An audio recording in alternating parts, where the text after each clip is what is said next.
New York City looks exciting, fast, and full of opportunity. But for many first-time visitors, the experience doesn't go as planned. Not because New York is unsafe, but because they make simple mistakes that cost them time, money, and sometimes even their belongings. In this video, we'll break down the biggest travel mistakes tourists make in New York City and how to avoid them. Let us look at the 7 critical mistakes you are probably making and how to fix them. The first major mistake is underestimating the sheer scale of the city. Tourists often look at a map and think a 20-block walk is a breeze, until they realize those short walks can eat up 40 minutes of their afternoon. New York is massive, and trying to walk everywhere leads to total exhaustion.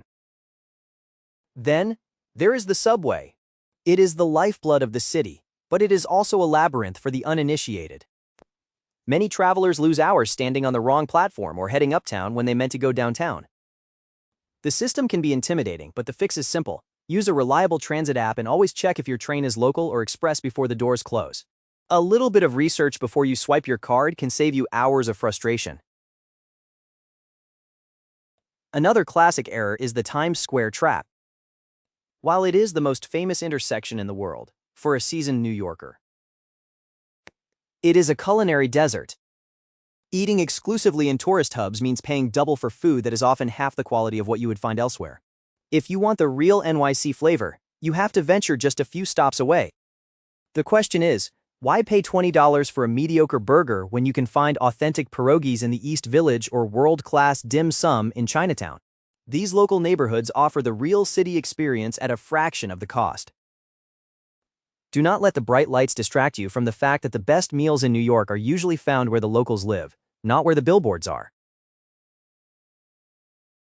Many visitors feel the pressure to see every single museum, park, and skyscraper in a single weekend. This itinerary overload is a recipe for burnout, where you are so busy checking boxes that you forget to actually experience the city. New York is best enjoyed in small, deliberate bites. This ties directly into your budget. Without a clear plan, the small costs like $10 coffees or sudden desperate cab rides stack up until your bank account is empty. The smarter approach is to pick 2 main activities per day and leave plenty of room for the unexpected.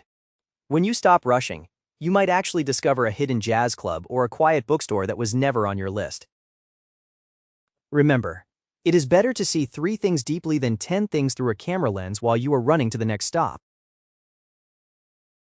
While New York is remarkably safe for a city of its size, complacency is your worst enemy.